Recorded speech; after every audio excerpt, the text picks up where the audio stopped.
السلام علیکم ورحمۃ اللہ وبرکاتہ۔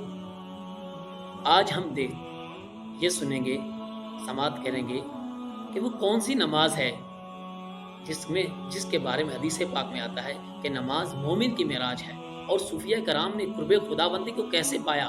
اس افضل العبادہ نماز کی ادائیگی کے ذریعے ہی اللہ کا قرب پایا، اور جس میں افضل العبادہ میں جو افضل الرکن ہے وہ اللہ رب العزت کی بارگاہ میں سجدہ ہے۔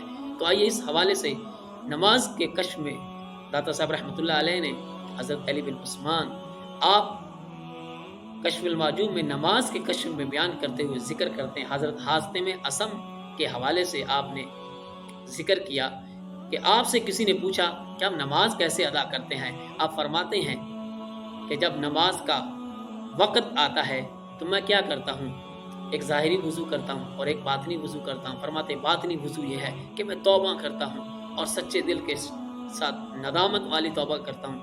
جس توبہ کے اندر ندامت نہ ہو وہ سچی توبہ نہیں ہے۔ سچی توبہ ہوتی وہی ہے اس انسان کے اندر شرمندگی پیدا ہو جائے۔ آپ فرماتے اس کے بعد میں مسجد میں داخل ہوتا ہوں تو مسجد کو صحن حرم سمجھتا ہوں اور اپنے سامنے مقام ابراہیم کو تصور کرتا ہوں، اور فرماتے ہیں میں دائیں جانب جنت کا تصور کرتا ہوں اور بائیں جانب دوزخ ہے، اور پاؤں میرے پل صراط کے اوپر ہیں اور ملک الموت میرے پیچھے کھڑا ہے۔ اس تصور سے نماز ادا کرتا ہوں۔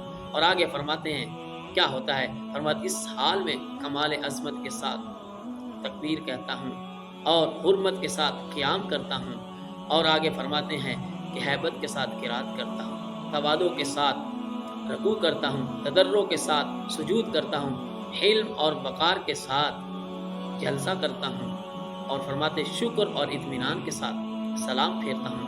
تو جناب محترم ایسی نماز جب پڑھیں گے تو یقیناً اطمینان کا ذریعہ بنے گی، روحانیت کا ذریعہ بنے گی۔ مومن کی معراج ایسی نماز ہوگی۔ آقا دو عالم صلی اللہ علیہ وسلم کا فرمان ہے، حضور نے فرمایا کہ نیکی ایسے کرو، احسان یہی ہے کہ تم رب ایسے کرو گویا تم رب کو دیکھ رہے ہو، اگر اتنا نہ ہو تو کم از کم یہ ضرور ہو کہ رب تمہیں دیکھ رہا ہے۔ جب ایسی نماز پڑھیں گے، اس تصور سے پڑھیں گے، اس خیال سے پڑھیں گے، اس قرب سے پڑھیں گے تو یقیناً اللہ کا قرب حاصل ہو جائے گا۔ اور ایسی نماز اللہ ہم سب کو نصیب فرمائے۔ آئندہ نماز پڑھتے ہوئے یہ توجہ ضرور رکھنی ہے، جب ہم ٹائم بھی نکالتے ہیں، وضو بھی کرتے ہیں، اور پھر ہماری نماز بے توجہ کا ہی شکار نہ ہو جائے۔